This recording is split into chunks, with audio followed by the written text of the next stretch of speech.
Previously on X-Friends.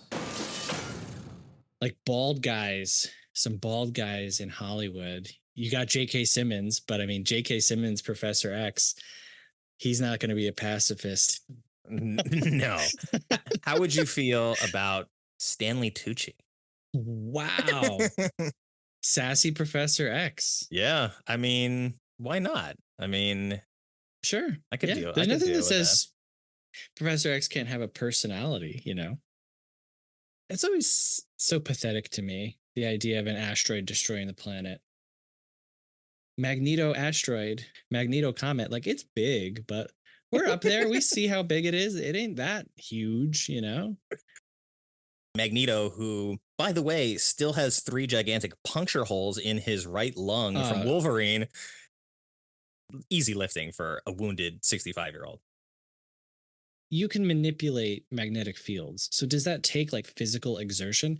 I understand mental exertion. Like if you want to say, okay, yes, this has like a big toll on you, but like at what point do their muscles come into play? And we see Scott like just clench his ass cheeks together and say like, "You're never gonna mess with my family again." And he yells and he focuses harder, and then his eye holes explode. And now I'm gonna give you the final question, the one that I've been waiting all season for. Oh man.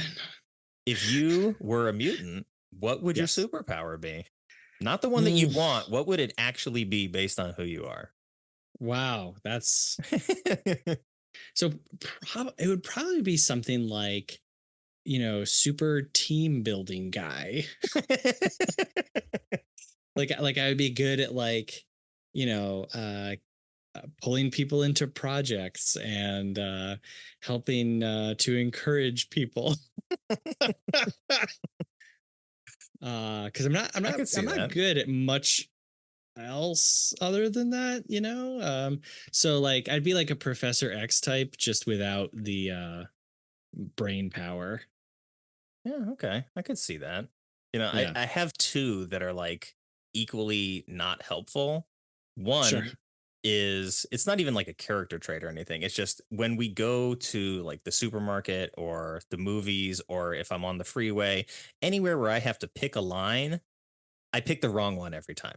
So if you want to be late to something, just follow my lead. Even when we go to the store, I'm like, don't let me pick the line, because I'm going to pick the one that just I pick it and then somebody whips out a checkbook and it's like, it's 2024. Stop writing checks at the grocery store. It's like a reverse superpower. And then probably the other one would be this idea that's kicked around in my head of like writing a short story about the sonic sneeze, because I sneeze incredibly loud to where my neighbors have blessed me through the wall. Wow. So it's not a great one, but I mean, like if it was amplified into a superpower, it's like I could deafen my enemies or potentially like knock a door off its hinges with a superpowered sneeze. Hi, everybody, and thank you for joining us. I am Nick Scheist. You may remember me from the Scheist Podcast and Bad Movies We Love. And I'm Seth Vargas of the Movie Friends Podcast. And we decided to join forces. A team up, if you will, because X-Men 97 was so good, we just couldn't help ourselves. That's right. So join us as we discuss our personal history with the comics, the films, and the collectible trading cards of the X-Men universe. And of course, the catalyst for it all, X-Men 97. To me, my X-Friends. Welcome back. X-Friends has made its illustrious return. Seth, it's good to be back doing this again. Are we back or are we forward? Whoa! We are back and also technically in the future. So Days of Future Past is an appropriate place to start. Wowie. Okay, if you and I, if one of us was sent to the future and one of us was sent to the past, where would you want to go? How far in the past? Egypt? Oh, the two teams. Like we are part of 2 teams here. I think my general interest in sort of ancient civilizations would be like, yeah, let's go to the past.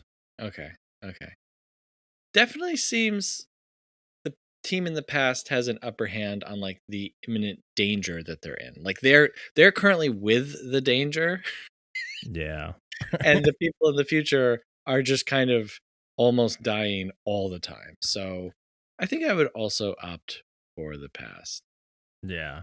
Like their future in particular is not a good one. Obviously, in that future, like a lot of mutants have been killed or rounded up into camps at this point. So definitely not a great future for the X-Men there. If we're talking about our current would-be future for you and I in Earth 617 reality, yeah, I don't know that I want to go to that future either. Like I am a hopeful person in general. And, you know, I explained this to my wife and I was like, you know, the reason that I'm hopeful is because like you're my wife, right? Like your personality sort of makes me a hopeful person, even when she's like pessimistic about some things. So although I'm hopeful, I'm not like willing to go maybe 2,000 years in the future and find out. Where at least when I go to the past, I'm like, I kind of have an idea of what I'm dealing with because there is a history to pull from. So I can sort of wrap my head around that. But, you know, before we dive too far into this first episode, I did go back and watch the season 1 finale. And I went back and listened to our season 1 finale as well. And looking back and you thought, why am I doing this again? This is bad. Yeah, this is exactly what I need is another project when I'm supposed to be on break for another 7 days. That aside, I love the show and I like doing the show with you. So I wanted to go back and, you know, give it a fair listen because that last episode we did like almost 2 hours. And a lot of it was sort of like we're brainstorming about things in the later half of the episode. So it's not super well edited. But again, I don't want to get too far into the editing stuff with this. But we look back at that season 1 finale. And the episode starts with Charles and Eric having their sort of philosophical discussion on like the future of mutants and the existence and the sort of like fear of being outed as a mutant and like what that means, and Magneto's past with the Nazis gets brought up into that. And it's like a very interesting place to start, but also like we begin to pull out of that and we find out that Charles is assaulted Magneto's mind at this point, and he's like holding him hostage in this memory of them meeting so that he can try to appeal to the part of Magneto that he believes like will respond to reason and like give in to the fact that like humanity and mutants can live side by side. And it got me thinking a little bit because we put out a poll. I don't remember if it was at the end of the season or at the middle of the season. I think it was at the end, but we asked people on Twitter at the time, between the two of us, who is Charles and who is Magneto? And you got voted Magneto, which is wild to me. Crazy to me. That was like one of the things. Like I was like, what do people think of me? My God. But okay, I was like, okay, fine. So like so the context of you and I is movie world. Yes. And so I was like, do people think of me as some kind of like purist, aggressive, idealist? Because what I really like about this version of Magneto is they make him so reasonable, and I truly feel that his ideals go toe to toe with Charles in any of the adaptations of the comics that I've seen. Like I'm like, oh yeah, like you're totally right. So much of the time your you know, outworking of your rightness is a little rough, but I'm right there with you, man. You are part of an oppressed class, and you do not need to ask for permission to exist and to live. And Charles is over here like, I don't know, maybe we should be nice to them. So yeah, that was so shocking to me. That was so shocking. Well, Not that am I wearing think of you as Magneto either, but it's like, just yeah, wow. So I'm wearing my Cyclops was right shirt, which actually comes from it comes from the Magneto was right posters, which we see a little bit of. I think it's in the first episode here with Kid Omega is wearing a Magneto was right shirt. And so the Cyclops thing sort of got perverted from the original Magneto one. But at the end of that first season, I was asking you like what your superpower would be if you were a mutant, and you started talking about like being super team building guy. So basically Charles without the telepathy, right? And so it's funny that like you pegged yourself as Charles and then people voted you as Magneto. But I will say, like, I was jealous. I was like, I want to be Magneto. Yeah. You know, if I had an actual choice, I would opt for Charles's powers. Just because they're godlike. I mean, you know, Magneto is very powerful too, but it's more in a physical sense. What am I going to do? Like rob banks, you know? I mean, yes, if I were Magneto, I would probably mostly be like vindictive with my powers and be like, you cut me off in traffic. I'm going to like crunch your car. That would be me. Well, I mean, my goodness. I think, my first altruistic thought was, all right, here we go. I'm going to every dump in the world, pulling out all the metals, getting some good recycling going, you know? I'd be a recycling guy. Yeah, I mean, you could also just like throw all the garbage into the sun. I mean, like Magneto is way more powerful than just metal. Yeah, as he begins to like get stronger and navigate electromagnetism and that kind of thing. Sure.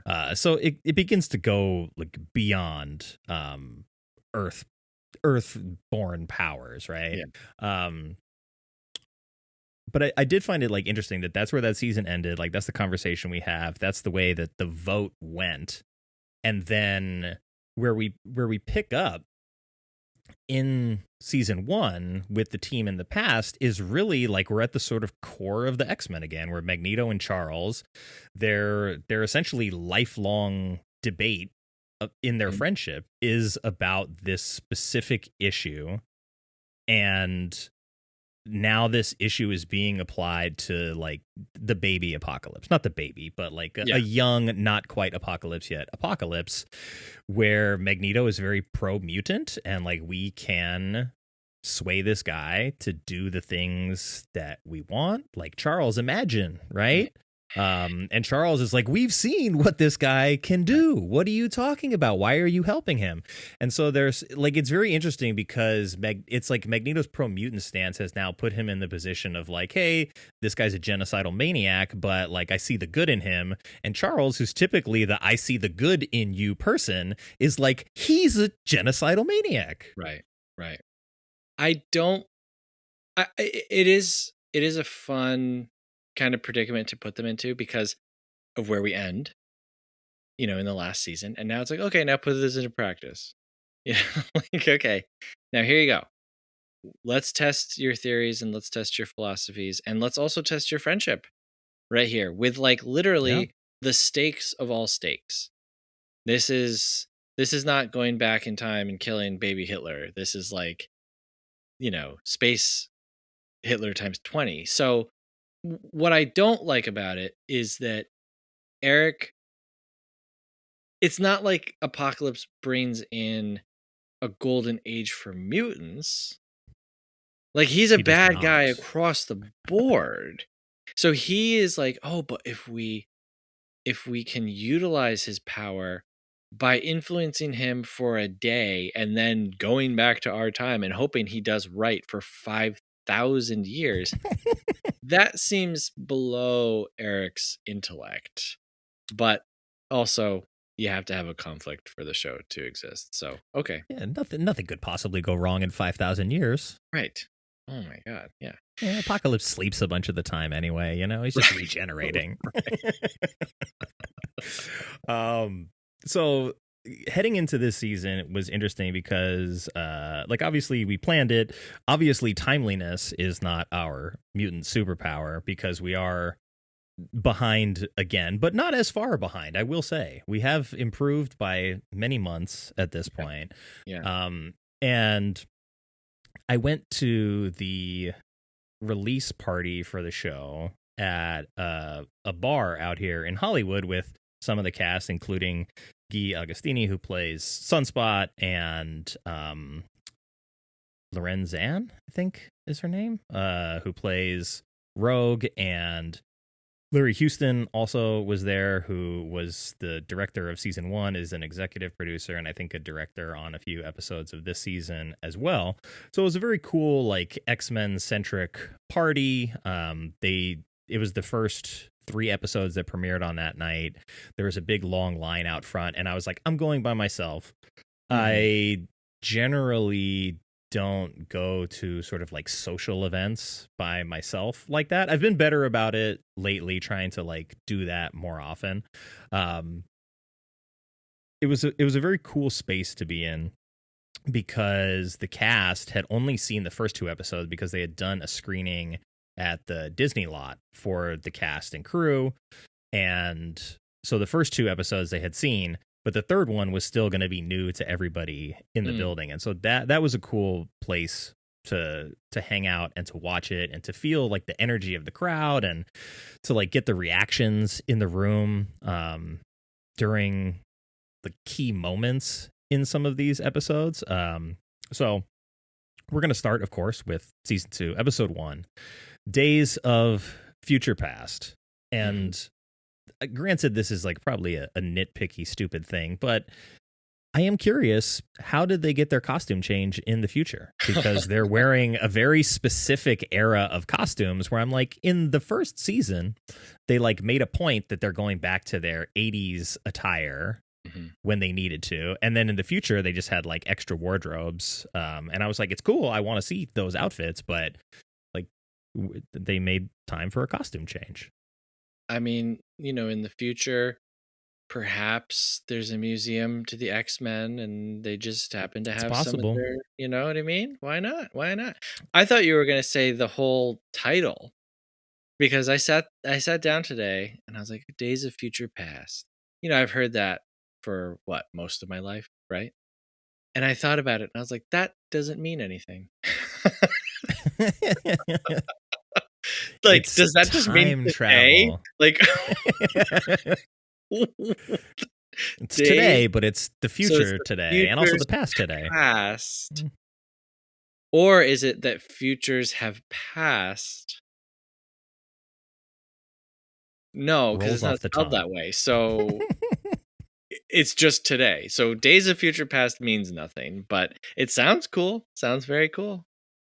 It does indeed. And, the more I thought about this episode, the more I sort of focused in on this being an episode that is in many ways about parenting. And you yourself are a father and you have 2 kids. And did those themes resonate, powerfully with you? Because as a Cyclops fan and a fan of sort of like the tumultuous nature of his relationship with his wife and his son and his wife's clone and his brother who ends up dating his wife's clone as well, there's a lot of stuff going on in Scott Summers' life, and I find him to be a very fascinating character. But the emphasis on sort of like his and Jean's parental responsibility to this son that they sort of don't really know is like one of the key elements of this first episode. Yeah. Well, and also, my wife's name is Jean, so look at that. I will say like yes and no. No, because I've never sent my infant son into the future to live, a life where he can survive a very specific cyborg virus. You haven't done it yet. So, yeah, I mean, these could be the Days of Future Past. So in that way, no. But the idea of, and I don't even remember if it's in this episode or Okay, wait, hold on. This is Nick. Edit this part out later. Are we talking about one episode at a time? I forget. Are we doing all Yes. three? We'll do. I'll just pause in between, and then we'll switch to the other Okay. one. Is this where? No, this isn't where they're on the train yet. No, this is where they decide to take them away. Okay. Yes. Later on, there is like a discussion that I was like, oh yeah, totally, literally been there quite recently, actually.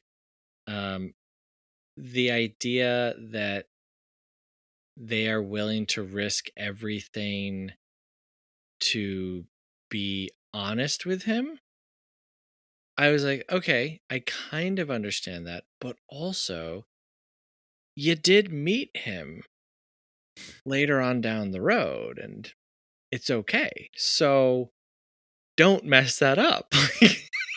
If this was the only, they're like, oh my God, we sent him away and we don't know what's going to happen. But it's like, you met Cable and he's super cool and he had a nice conversation with you and you had your big goodbye. So for Gene to just be like, I'm going to risk everything.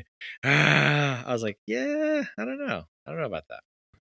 Well, it is like an interesting thing for Jean specifically because it's Madeline's kid, but Jean shares the memory, and Nightcrawler like talks to her specifically about this. I think at end of season 1, where like if you share the memory of it happening, like if you remember it, is it any less real?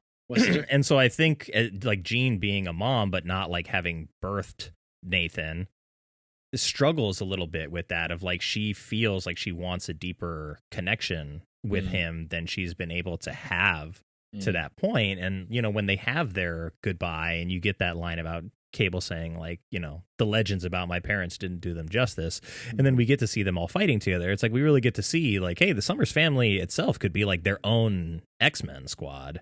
Sure. And they don't really like even necessarily need anybody else. They throw Havoc in there, get Madeline in there, even Nate Gray, who becomes X-Man later in the storylines. You could get him in there too. You got a good squad with just the Summers. Yeah. There is a character in this which is the fire lady, which is like Lady Akasha. Even though I watched the episode 3 times, I didn't memorize her character name at this point. I did write it down. But she is the fire wielding pyrokinetic old lady, and you get this scene with her and Scott, where Scott is it's basically like questioning fate, and a lot of this episode is about Mother fate. Ascani. Thank you. I was close. Scott goes to interrogate her about like, how do you know what's best for Nathan? Like you're making this about this prophecy, and who knows if the prophecy is true. And like, I get where he's coming from, and they have like an interesting conversation about sort of the nature of time, and time travel stories are always complex, especially when like you're trying to actually sort of make it connect. You know, we talked about this in Film Club, where it's like you can have Bill and Ted's Excellent Adventure, which is a great fun time travel movie, Hot Tub Time Machine, or you have to do like Interstellar, Primer, like really try to explain the time travel. And I feel like this is sort of on the looser side, where it's sort of like a trust me bro kind of time travel.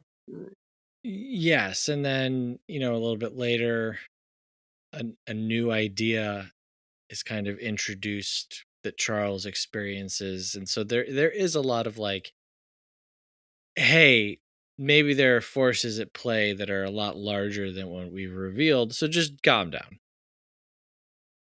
Yeah. So the lady, Mother Ascani, at the end of her conversation with Scott, one of my favorite moments in the whole episode, after rewatching it several times, she sort of like dismisses him out of hand and then just like flips her ass back upside down into her like glowing fire yoga. And that, like, the more I watch it, the more funny I think it is, because Scott's like very intent on disproving her, and she is very intent on her meditation. Right. Very, very funny stuff. I think maybe more funny in this season that I've seen so far, and found out too that one of the writers is a friend of one of my very good friends, JB Ballard is one of the writers on the show, wrote this episode, actually, or was one of the writers on this episode. So I'm going to be curious. I'm going to pick up that phone and see if I can get JB to come and talk to us here on the show as maybe our special guest for the end of this season. Cool. We get Bone Claws Wolverine here in the future. Yep.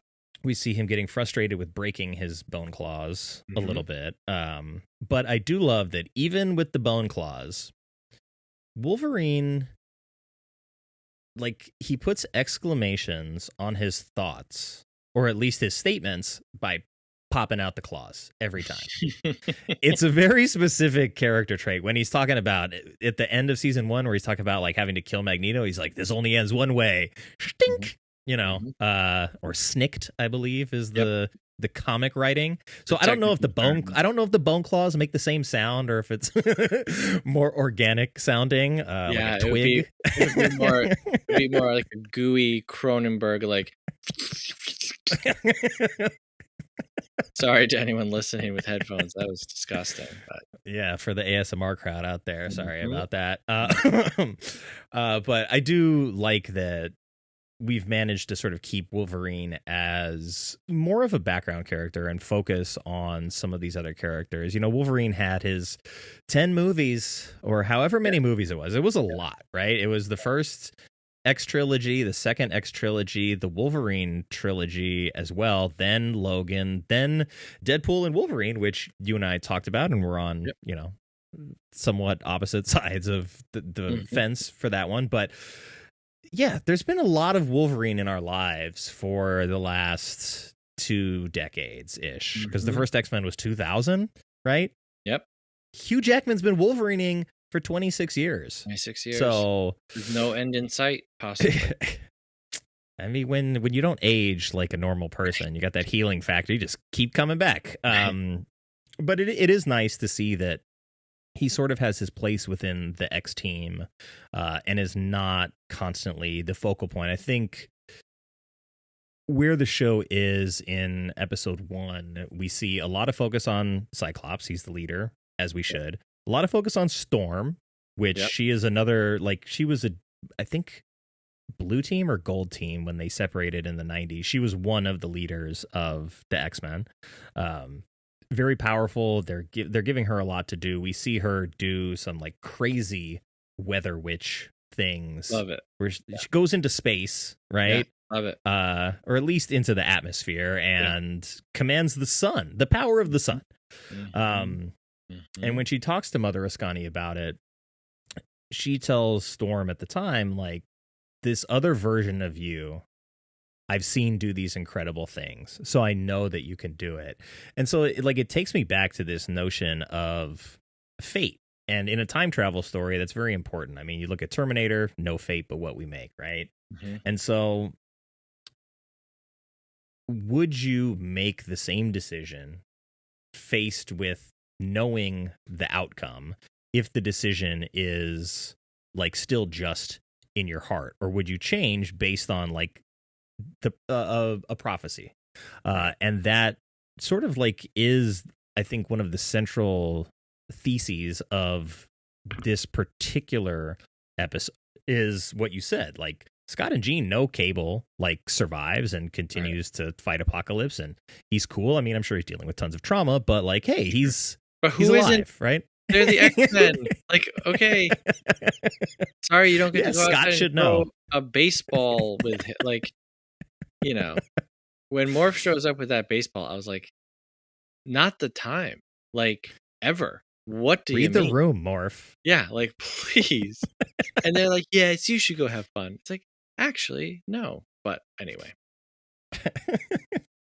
Well, what was the dead horse that you wanted to kick, or that you need to kick in this episode? It doesn't come up until next episode, but I do want to point out.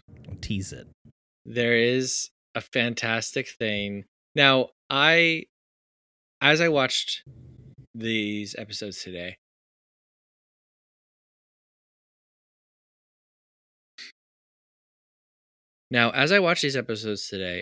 I should say, I haven't watched a lot of superhero material in between like the last time we did this and now. And this was so refreshing to me. And I actually said to my Gene, it's like, you know why this works? Because they take it so seriously. Storm talks to the sun, and it is like she's like praying to God. Earnestly, seriously. They let Beast be this like big blue giant guy. And, you know, he's like, blast these robots, but he's still speaking poetically. Like, there's so little winking. These are fantastical characters, but they are acting as deadly serious as you would if you were in this situation. And it made me realize, like, oh, this type of material does work. It works when you give it the respect that it deserves and you treat it like a real story. And I know that that's really stupid to say because these are like comic books, you know, like it's silly. They can be very serious and the material can be very good and it's very good storytelling. It's fantastic art. So I'm not saying like, oh, we shouldn't take them seriously, but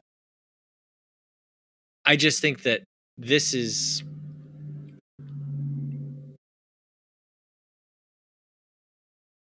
I just feel that this is one of the great examples of like how this can work. And as we're preparing for the X-Men to return in new forms, not really in the movies. Days I'm of like, future past, indeed. please do this. Like, please do this. You have this now. You can see how good this is. Don't go back to, you know, again, like Deadpool and Wolverine. Like, do something. Give these. I mean, you know, Cyclops. I don't think he's goofy at all in this. I take him very seriously. You see his struggles, but you also see his capabilities. He's not some guy who's like fumbling around. He is their leader and he can do things. So, yeah. Okay. But having said all that, as much as I do appreciate this show, and I do think it is like a really high watermark, although that might be a low bar as of late for comic book adaptations, there's such a funny thing that happens in these episodes where they keep saying, we got to get the X-Men back to the 90s. Yes. Like, So God. I'm glad you brought it up because I think it happens in all 3 episodes. Like, I think it does, or some version of that. It is, but to me, like, that is really funny because it's not even necessarily a joke. It's just a funny thing to kind of like put into this 2 like really serious, you know, the 2 conflicts that are happening in the past and in the present, which is the fight over a young man's soul. It's just that one is the hero and one is the villain, and perhaps the 2 will cross over in time and meet somewhere in the middle, perhaps the 90s. I don't know, but like that's a very serious thing. And you see like these 2 sets of parents, right? So you see Charles and Eric, and they're one set of parents, and they have the troubled kid, and then you have Jean and Scott, and they have another kid who is like the gifted kid. And like which tactic, you know, manipulation of the troubled kid or full on earnest, we love you. We love you, you're special. What philosophy is kind of going to like win out? So I love all that, and I just love that they insert over and over and over again. We got to get the X-Men back to the 90s. Oh my god. I was laughing. I think that's the appropriate response because, I mean, like when I was in a crowded bar full of strangers watching this, when Bishop says that the first time, the crowd went crazy. They loved it, but it was like, you could tell it was like hooting and hollering, but also like I think they acknowledged the sort of silliness of it. Mm-hmm. Mm-hmm. But I did read an interesting article, not related to the X-Men, but that younger generations have a nostalgia for the 90s, even though they didn't live through it. Yeah. And it was a very interesting sort of piece that I read, and I don't have like all of the details memorized, but to see that the show, obviously, when it was made for us when we were kids, was a kid show, right? They couldn't do certain things. They had to sort of pull their punches. And you had mentioned earlier, like the X-Men taking, or the creators of the show taking this very seriously and presenting it very seriously. And as far as like the pantheon of great comic books, the X-Men has some of like the most important stories, I think, in Marvel. The X-Men carried Marvel Comics for a while there during the 90s because it was that good. And we're going to see more of that. But so this show is made for both the kids that watched it when we were growing up, and they're treating us like adults now, which is very nice. Yeah. But it's also resonating with younger audiences that haven't seen it before and are getting to really see like the X-Men not sort of be goofy and not be silly. Like the early version of the show like does take some things seriously, but also is significantly just goofier in nature. I mean, there's an episode where like Wolverine like starts sobbing, I think, because he's like remembering his past, and his claws are melting. He's having a weird psychedelic experience. There's another one where like Charles needs help, and Beast just like swings into a tree and sits on the branch like staring at him. So there's a lot of like those kinds of things that happen in the older version of the show. But because you brought up Beast, I do want to ask you, why does he wear glasses? Is it a style thing? Because everything about him is enhanced, right? Right. You would think Beast Vision would be able to like read a tablet or something, but he still wears his glasses. Right. I mean, eyes are strange, you know?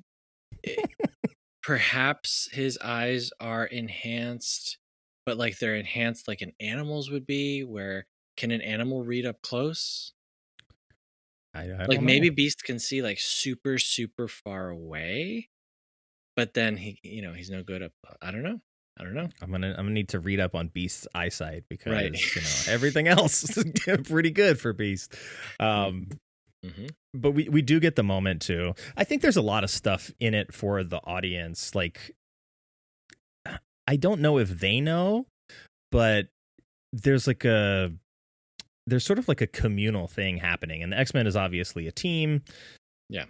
They're a group of people, but like watching it in a crowded bar where everybody's there for the same reason, everybody's excited for the same reason, and then they finally do get Storm to power up the ship. They get onto the train after Cable is just like, oh, my power nullifying collar, whatever, I'm just going to overpower that. And I'm like, wait, couldn't Jean have just done that? Like, if she's okay, it's a teaching moment arm for the kid. Yeah.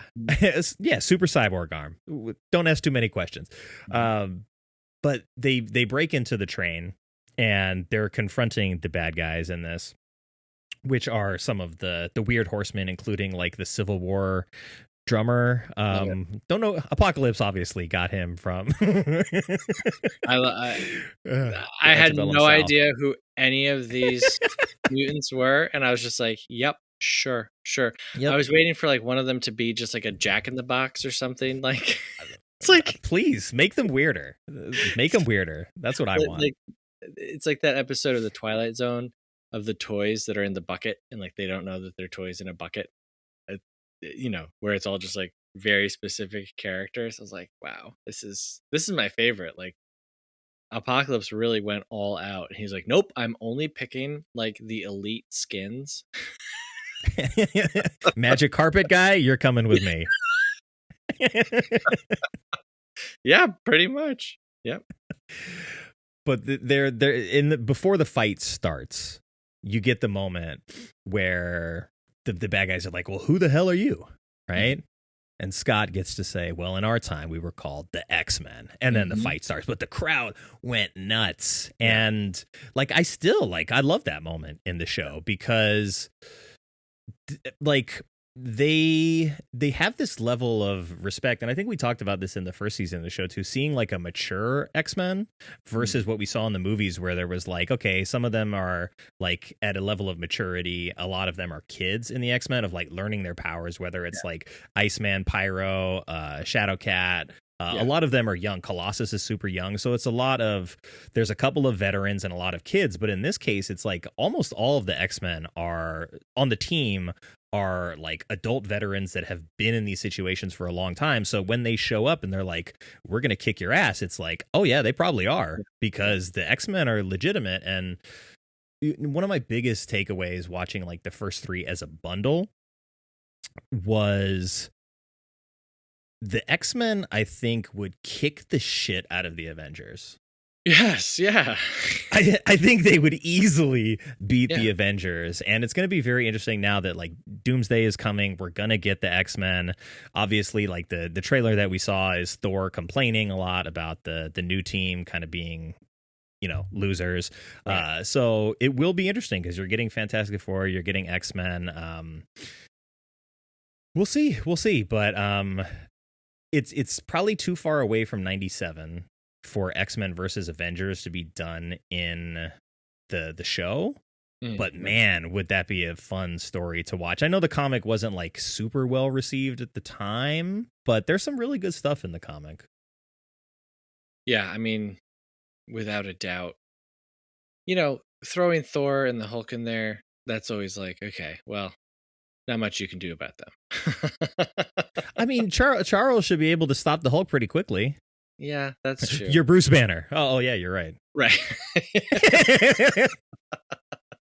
Yeah, okay, that's true. I don't often think of Charles as part of the team. You know, like that's fair. He's very much not in combat a lot of the time. Yeah, but he's there to lecture. He should teach. Like just come along for the ride. If we need you, it'd be better to have you than not. You know. And then actually, now that I think about, you know, Jean and the Phoenix Force, it's like, well, okay, yeah, never mind. Actually, they'll be okay. Yeah. Yeah, and I mean, Rogue is probably going to just like, you know, she could walk through the Avengers almost by herself. Yeah, and Thor does show up for a second. Kind of, yeah. Yeah. And, okay, I'm going to ask you this. Does Morph, I don't know if this is the case, but does Morph absorb the powers of the person that he becomes? We talked about this last season, and we were like, we don't know. I guess, like maybe. At which point he is actually the most powerful. Yeah. He would be the most powerful because then he could just morph into Charles and Jean and use all their powers. So, but he doesn't appear to be that way. So I don't know. Yeah, because there is another X-Men that was featured in one of the big storylines from the Krakoan comic era, who I can't remember his name, but his power is like basically that, except for he doesn't like shapeshift. He just sort of absorbs the power of whoever is next to him. So they send him in with teams where they need like a little bit extra of this, or it's like, oh, that way if somebody goes down, like he's still there to have their power set. So yeah, I am curious. Maybe he just can't sustain it for very long. It's like you get 3 seconds of shapeshifting and then you gotta shift out. Right. Yeah, that does seem like something that they aren't interested in fully explaining, which is fine because then, you know, Thor shows up and hits somebody for a second and whatever. I mean, really what I think it is, it's a great way for them to include other Marvel name drops, basically, to be like, oh, look, it's Thor and it's the Hulk and it's all these characters that we want to see in the show that are just not quite here yet, but we're gonna give you a little bit of that by having Morph. Like if he switched into Spider-Man, would he be able to shoot the webs? Right. Or would he just look like Spider-Man? Right. And what part of Morph's powers is physical or perceived? Now, I know that that's like really going far into like territory that we can't answer, but like, is it that the person perceives him as Thor? And I don't know. Before we move on, I had one other point about this episode. Yep. Forge's powers. Forge. Yep. Yeah. He can build anything. Yep. Okay. Does he have super strength? I don't know. He's got like just buff man strength, I guess. Because as Forge was running around, he does have a cybernetic leg out of the way. at one point he's laying down and his body is just like perfect, right? Like, and I put in my notes, Forge would have to be working out at an incredible rate just in the gym nonstop. Like, Forge is working out all the time. He built new gym equipment that does it faster. And that's possible. And I thought of that too. I was like, maybe he has nanobots inside of him that like just work out his muscles. But like Forge, I feel like it's like they want a little bit too much with Forge. Forge should be like, you know, an Otto Octavius character. He's in the lab more than he's in Not the field, like but we get a lot of Forge. Cable. It's like, fair. Hey, It's fair. I could also arm wrestle Cyclops. Like, no, I don't think. But you know what? Sure, whatever. Oh, well, next time I get some of maybe the cast, or maybe we talk to the writer, JB, at some point down the road, or, you know, I have the contact information for the writers of the original show too. So, I mean, granted, they didn't create Forge, but there are a lot of questions to be asked about these powers. Yeah. And this hat that I'm wearing, actually, we went to LA Comic-Con last year. And so this is Sunspot. We've got Larry Houston right here. Very cool. Matthew Watterson. So we got Magneto, the two writers of the original series. Who else we got? Morph is on here somewhere. Original Jean Grey is on here as well. So this hat ended up costing like $300. But oh my, well, it's all signatures, you know? God. Whereas if I just meet these people at an event, I'd probably sign it for free. But because it's Comic-Con, yeah. Right. Look, they got to get paid.